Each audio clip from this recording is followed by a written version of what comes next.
Let's face it, when it comes to cats, we aren't their owners. We're more like guardians. But do we know all we need to know before we take on the task? PETA president and co-founder Ingrid Newkirk tells us the 250 things your cat wants you to know. It's an education in cats. Next on the PETA Podcast.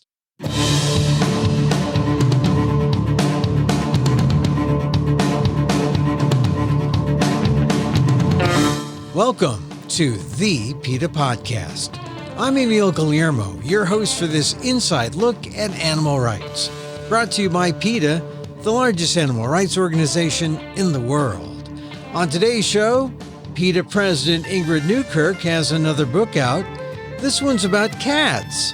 Titled 250 Vital Things Your Cat Wants You to Know, The Cat Guardian's Bible. It's out right now, and if you have a cat or are thinking about getting one, this is the pre-owner's manual. Here's my conversation with PETA President Ingrid Newkirk on the PETA Podcast. So let me ask you about this, this cat thing. I think everything we need to know is in the title, The Cat Guardian's Bible.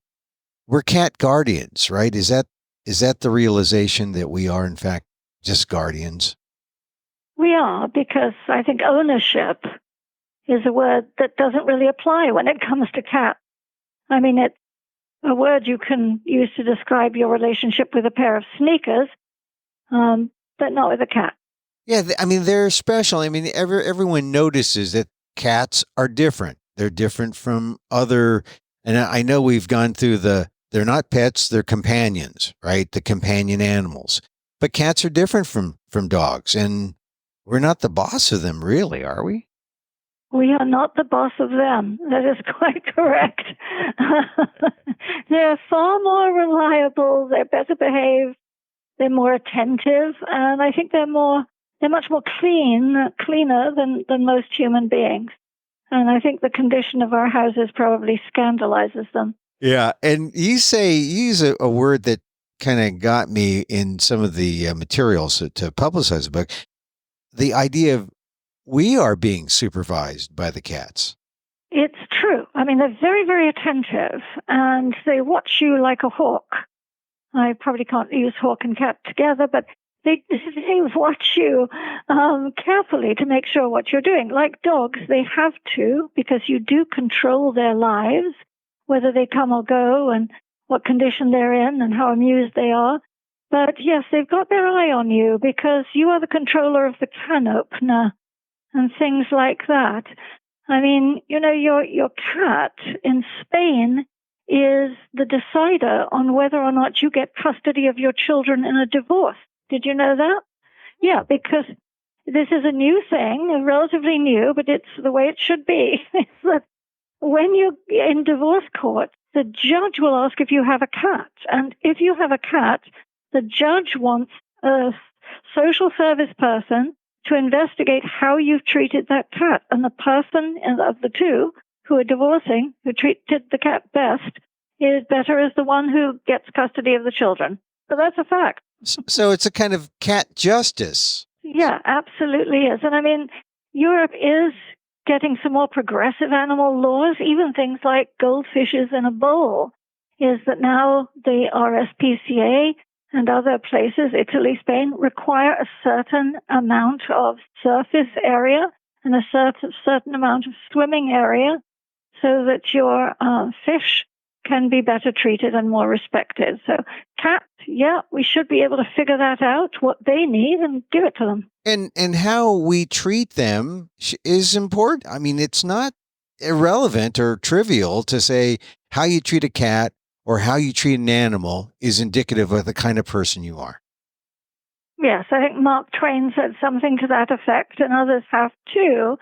It's as you treat your child or you treat any other living being, especially if you have control over them.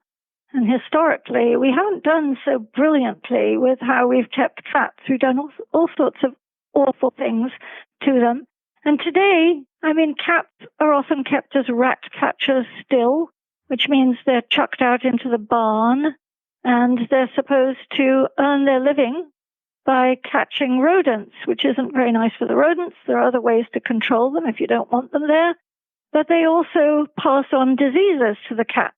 So cats get all sorts of things like leptospirosis and fleas and tapeworms and all sorts of things from catching rats and mice. So one of the things we don't do is keep them indoors where they're safe, and we should do that. Yeah, and these are all things that, when the cats get something, they pass it on to humans? They certainly can. I mean, toxoplasmosis is a case in point, and we're seeing more and more cases of toxoplasmosis in these poor cats who live outdoors. I mean, I think this whole thing of feral cats, because they're not truly feral, a lot of shelters are chucking them out and just saying, good luck, here's a packed lunch, get on with it. And they have to exist in summer. They have to go through heat looking for water. In winter, everything ices up. They can't get it. But they kill in order to survive. They get toxoplasmosis, which is passed on in their fecal matter. And so, I mean, you can, if you let your cat out and bring your cat back in, they can pass on toxoplasmosis in the litter box. Another reason to keep it impeccably clean. And you can get it.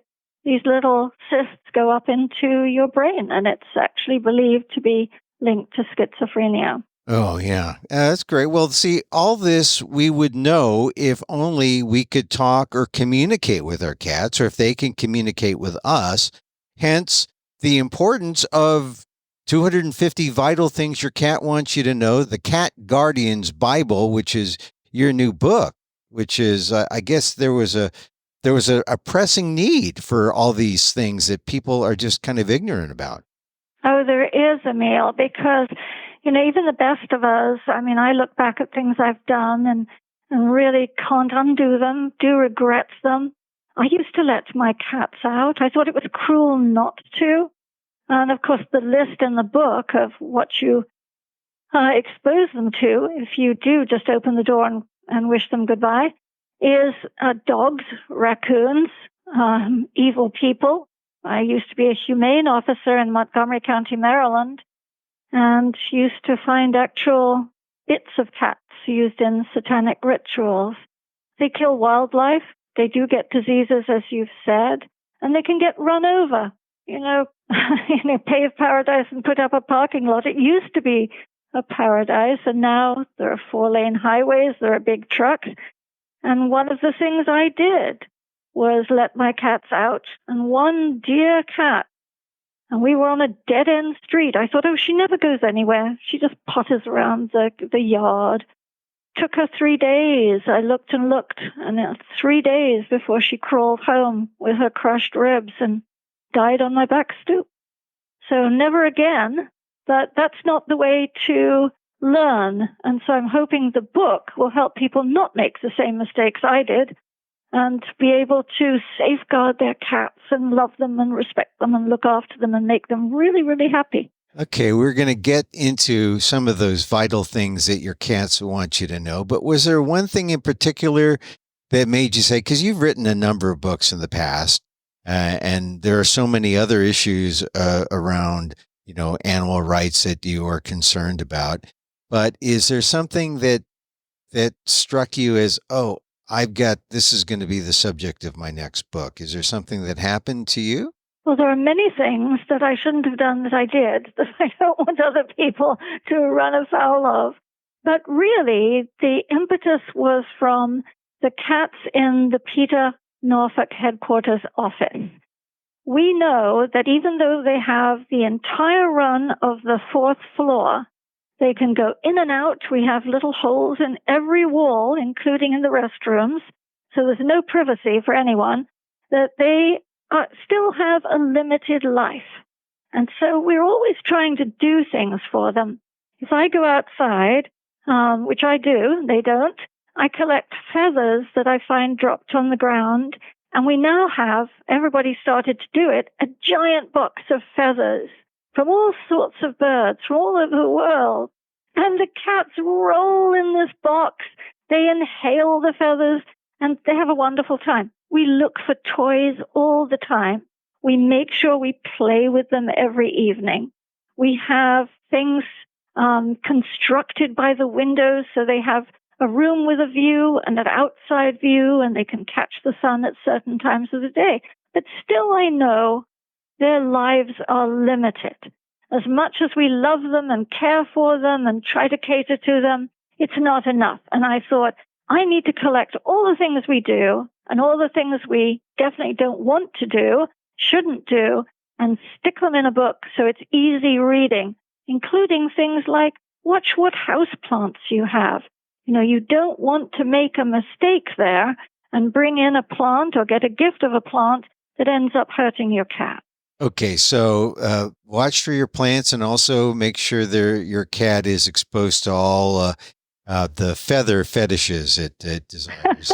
So yes. So all right, so let's go down some of the in the time that we have. Let's go down some of the items in 250 vital things your cat wants you to know, the Cat Guardian's Bible. First of all, I guess we really should know how long their life expectancy is, how long they can live, right? Well, cats can reach voting age if you look after them properly, and they might do better than we do at the polls.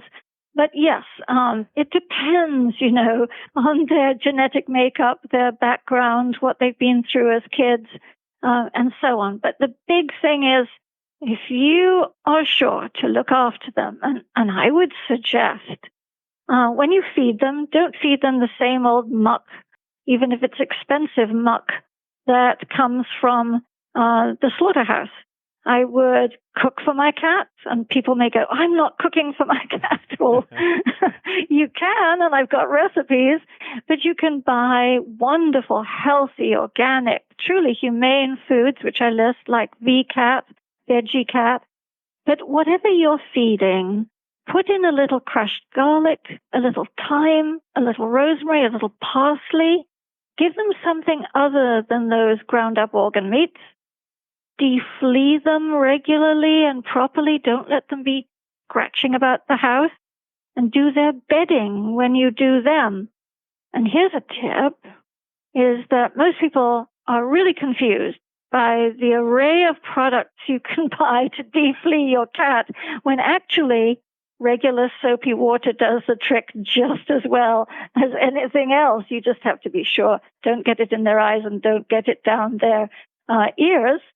And it's best to wrap them up in something that's porous, like a see-through grocery sack, a cotton grocery sack or something, so that and give them something to stand on that they can grab onto in the tub. And so I have lots of hints about that. So just keep them clean, and soapy water is enough to deflea. And it is, and you must do their bedding. And of course, if you've got fleas that have made your house their home too, then you'll need to deflea that. And I've got some tips about what to do. You can't have the cats indoors when you're defleeing, but there are very humane and organic and healthy ways to deflea, like using diatomaceous earth, for example, on the carpet. Remove the cat and then leave it overnight. Go and vacuum it up in the morning. But there are things to look out for. You do have to know, cat is not the easy keeper he or she may appear.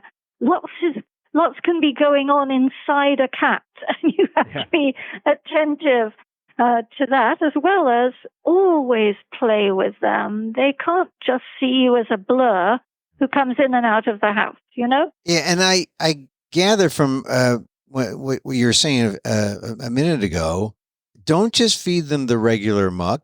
Slip in some garlic and some thyme.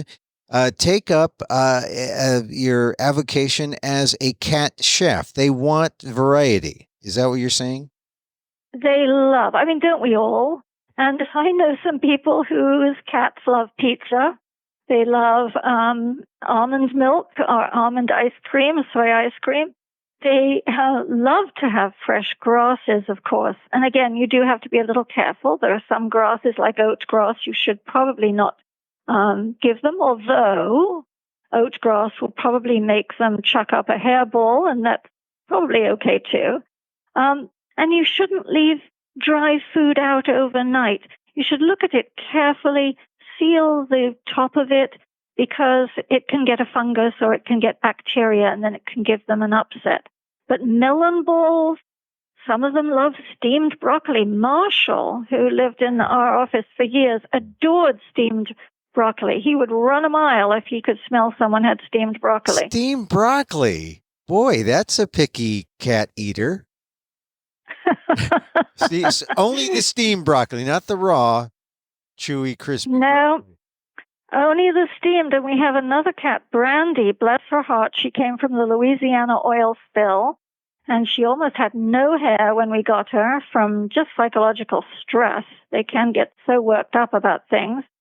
And she just loves fake meat. If you give her Gardein tofurkey slices, she will just be in love with you forever. And don't try to slip her the, any other brand. Morningstar Farms. No, it's not vegan. Well, some of it's vegan, but no, is she particular in that way, or she just likes fake meat?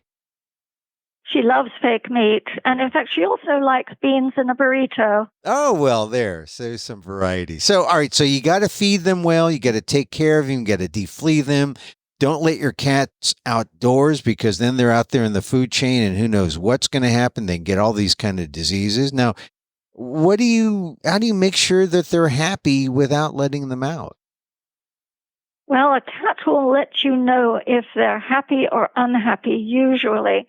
And it goes from dirty looks to hissing at you, to cuddling up with you and asking for attention because they're saying, hello, I'm here, remember me? I mean, perhaps you have a partner in the house. You should never let anybody push a cat off the bed or the couch. That's so insulting. They will remember that and they will resent it. They do? They remember? They have short memories? Like if I push a cat off the bed, is that like a month's worth of cat vengeance or less? It could be for their whole 9 lives that they'll remember you, Emil, in the wrong kind of way. I'm never pushing a cat off a bed again. They get to stay. But you have to figure out what's going on in their lives. I mean, one of the things I touched on litter, but litter is so important. I mean, imagine if you went into your bathroom and had step-in waste. I mean, I hate to say it, but oh my God, you'd be upset. And it's the same with them. They're fastidious. And so you do have to watch the litter box many times a day. And I know people who think, oh, I'll get to it and don't. Or they have one of those ghastly self-cleaning, so-called litter boxes, which are frightening to many cats and which don't do a good job because they hold the waste under the tray. Cats don't want to sniff that. They want to put their pristine little feet into clean litter. So you have to clean it at least once a week. But, I mean, provide for your cat. You make them happy by giving them something simple. A cardboard box. It might just look like a clump of useless cardboard to you. Cardboard box, any size. They'll squeeze into a tiny one. They'll lounge in a big one. A cardboard box is cat heaven. Yeah. And then if you put a little catnip on it, oh my goodness, then it really is heaven. Yes, and you can watch them hallucinate.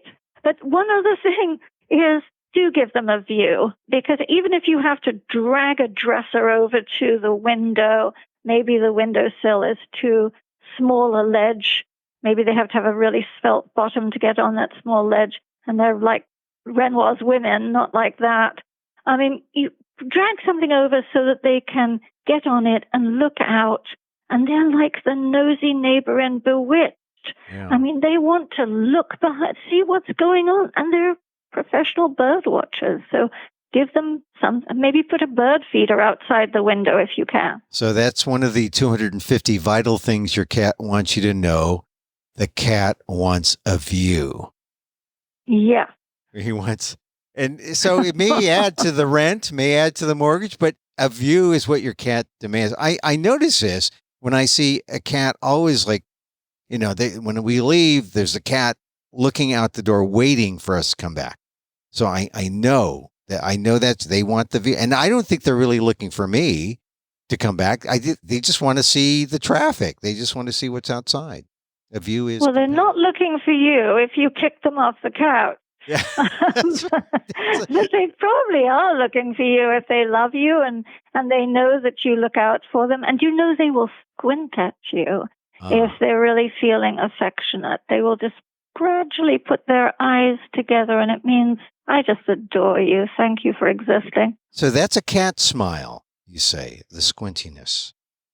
It is, just as that question mark tail is a happy tail too, opposed to the thump, thump, thump tail, which means watch it, Buster. Yeah, squinting, bad for politicians, but great for cats. That means the cat loves you. So. That's right, and they're more honest too. All right, now I talked about catnip. Catnip is sometimes like the be all end. That it's the thing that, okay, the cat's not happy, I'll give it catnip and they'll go crazy. But can people overdo catnip? Oh yes, I think you need to grow natural grasses. They're better for their teeth, they're better for their digestion, and they amuse them and they smell them and so on. I have a cat, Bubbles.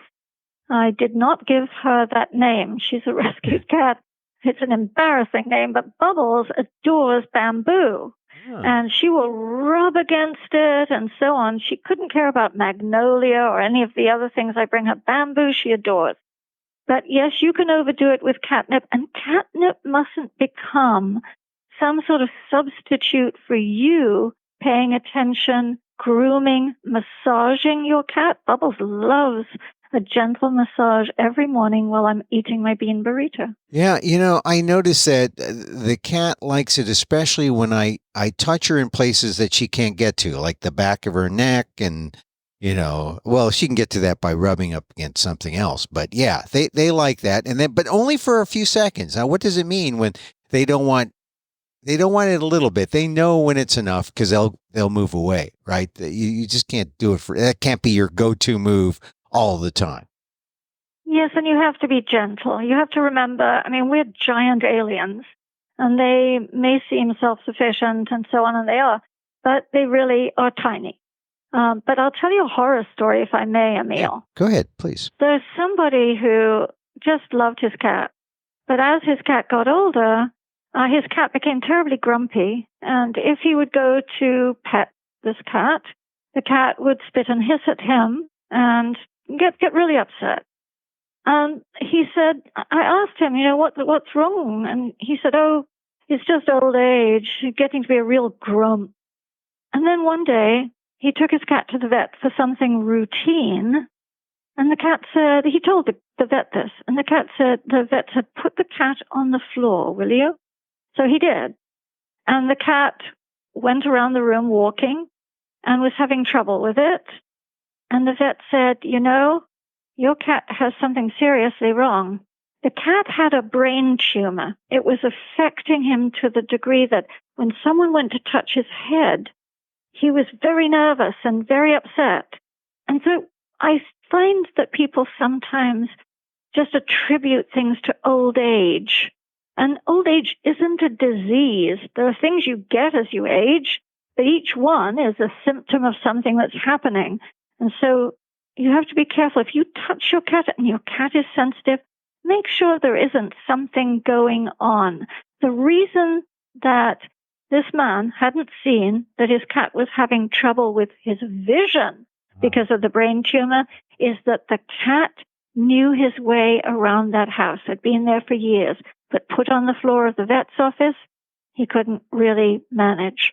And they took an x-ray or whatever they do, and found that he had been in pain for quite a long time. So never just brush it off as, oh, he's grumpy, or oh, he doesn't want to play.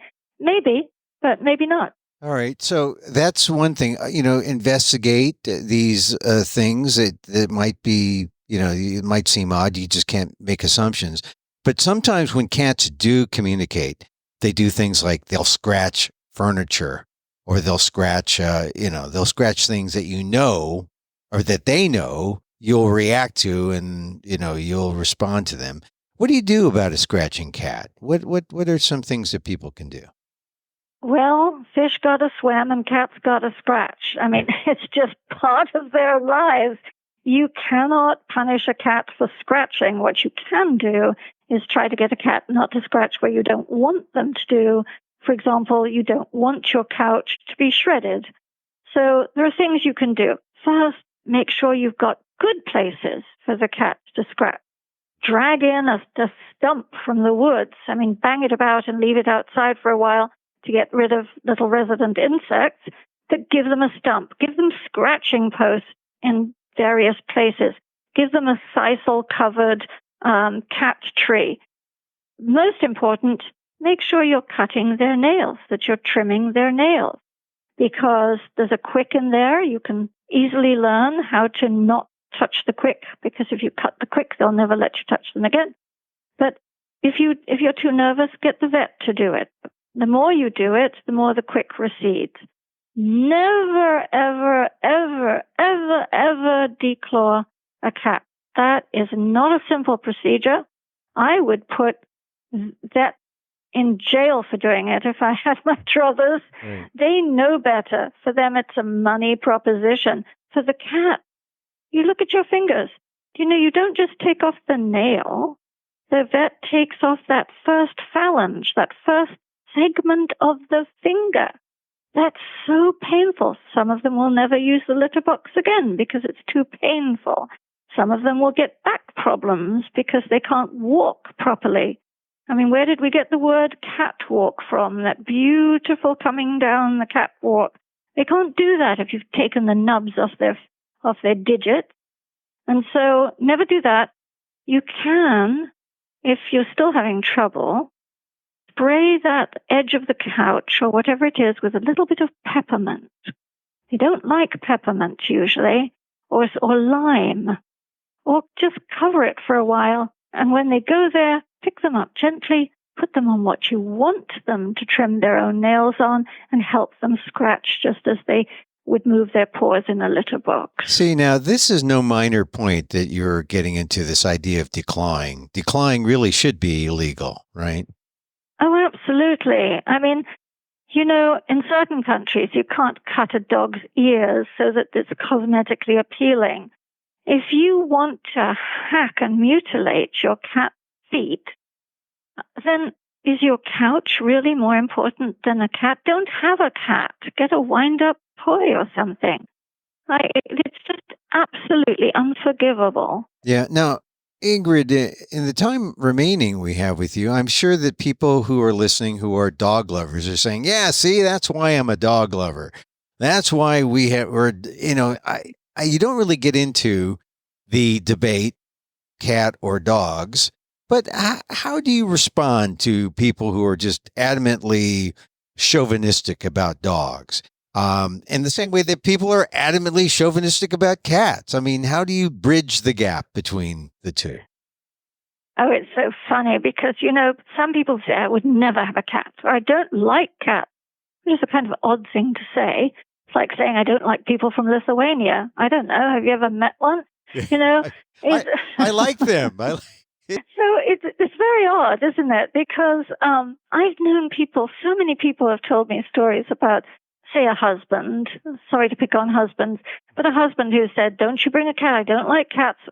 And then, of course, they fall hopelessly in love with the cat who comes in, and the cat becomes their cat, and the cat sleeps on their chest. So it's a question of familiarity, I think, more than anything.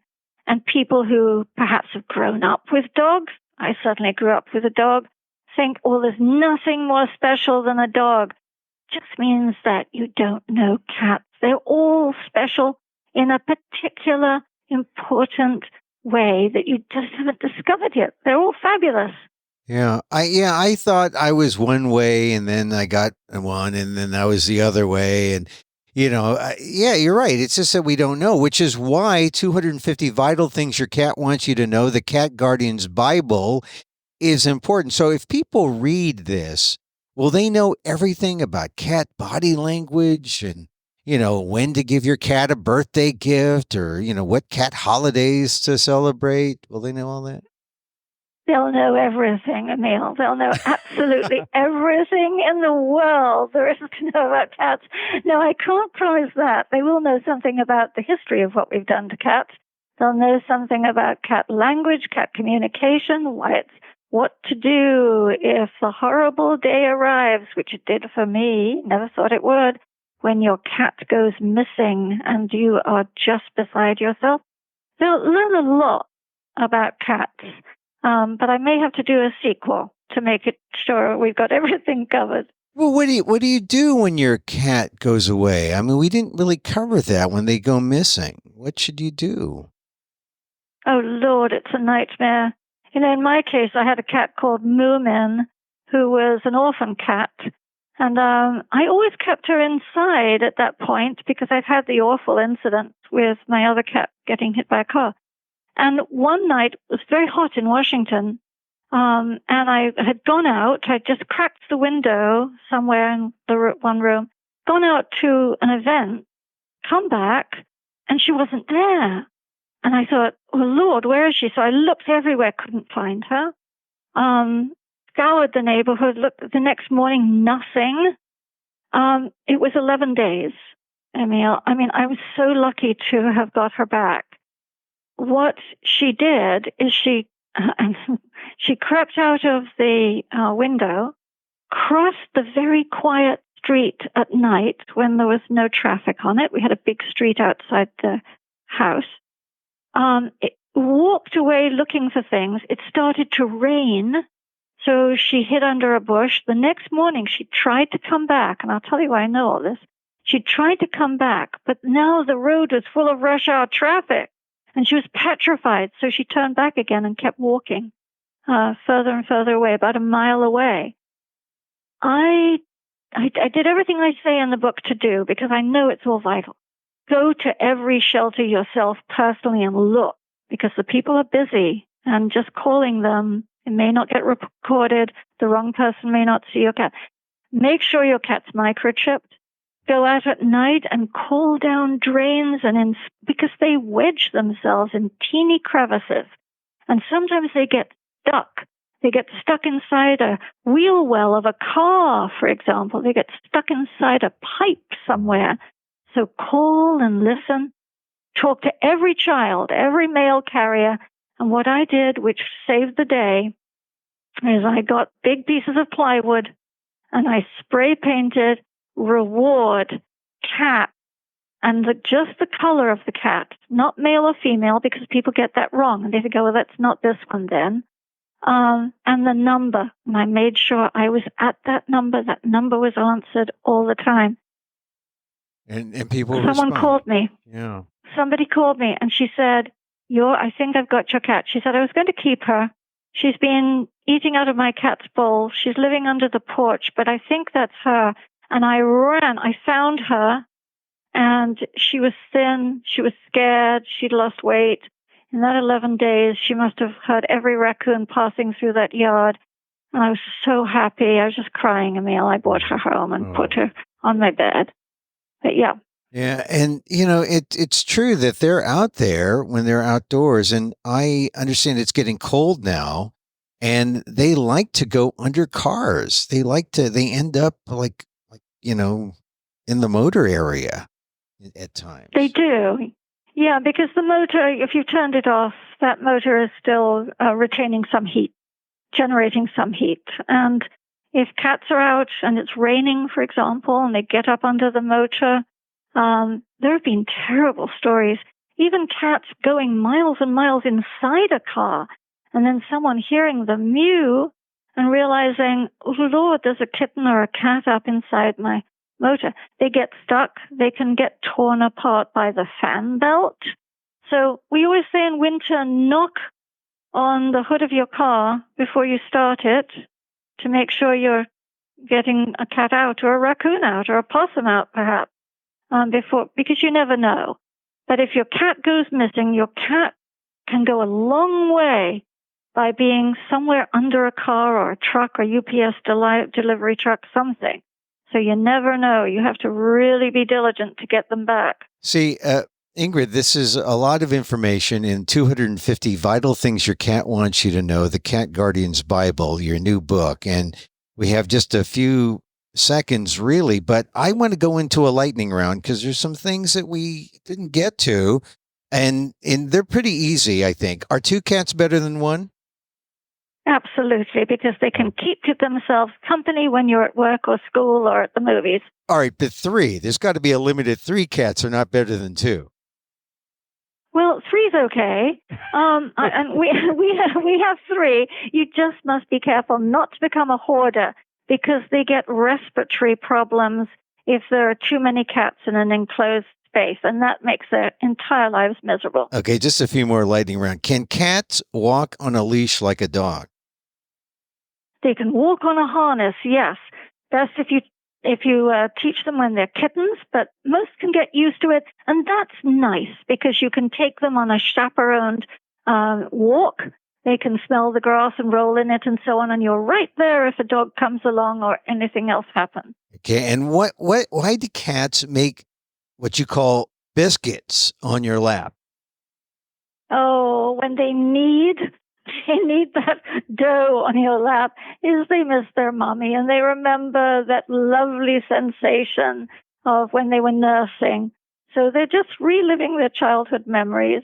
See, when you say things like that, I mean, when you hear people say, oh, well, cats are feral, they're wild, and cats should be community cats, and they notch their ears and they send them out into the streets and they don't really foster them, and they make everyone in the community take care of them. That's such a bad idea after you hear stories about cats wanting to make biscuits on your lap. Well, it sounds good, is that you don't have to do anything but just let them out there. But most of these cats, they don't fare well. They get eye infections. They get respiratory disease. They suffer from parasites out there. They're bitterly cold when the ice and the snow and the winds come and the storms. And they have a very hard life out there. So I always think, would you take your dearly loved cat, who's asleep now on this perch behind me in the sun, and just chuck him outside and say, so long, hope you manage.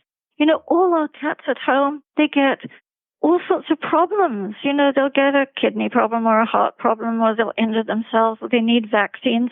They don't get any of that stuff out there. And how do they die out there?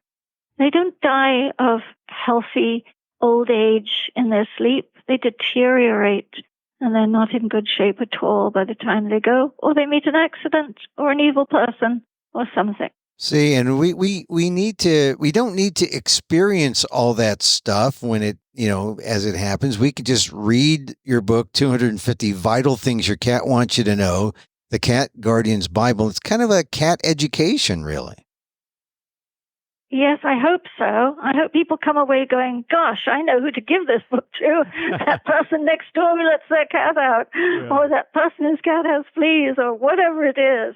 But yes, there are lots of fun things to do, lots of fun ideas in it, and lots of very practical things that make sure your cat loves you, you love your cat, and your cat lives to a fine, old, healthy old age. Well, Ingrid Newkirk, really, thank you for your time, and thank you for the book. Good luck on it. It comes out, the release date is November 6th, but people should pre-order if they get this before the 6th, or they can just go to Amazon and leave a review when they read it. It's 250 Vital Things Your Cat Wants You to Know, the Cat Guardian's Bible. And was this one of the more fun books you've had to put together and write? Oh, yes, absolutely. And my cats looked over my shoulder to make sure I was getting it right. Well, you had an editor and a cat editor too, so 3 of them. Yeah. Ingrid, thank you very much for being on the PETA Podcast. Oh, thank you, Emil, very much.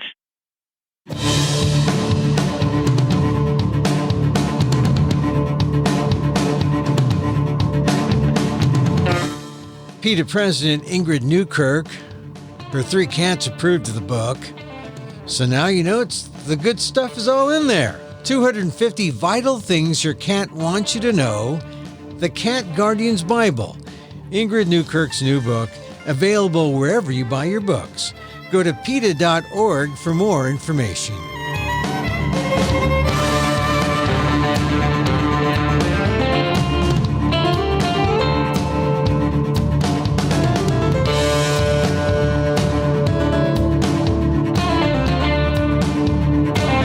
And that's our show for today. Thank you for listening. Don't forget to send a link of this show to your friends. Tell them you like the PETA Podcast. Contact us at PETA.org. You can find me on Twitter at Emil Amok, EMILAMOK, or see my vlog at amok.com, or see my work at ALDEF, the Asian American Legal Defense and Education Fund, at ALDEF, AALDEF.org/blog.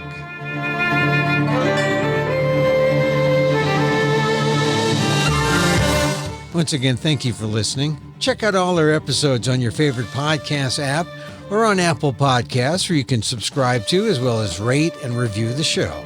It helps get the word out about the issues you care about. Our music is provided by CarbonWorks. Check them out on YouTube.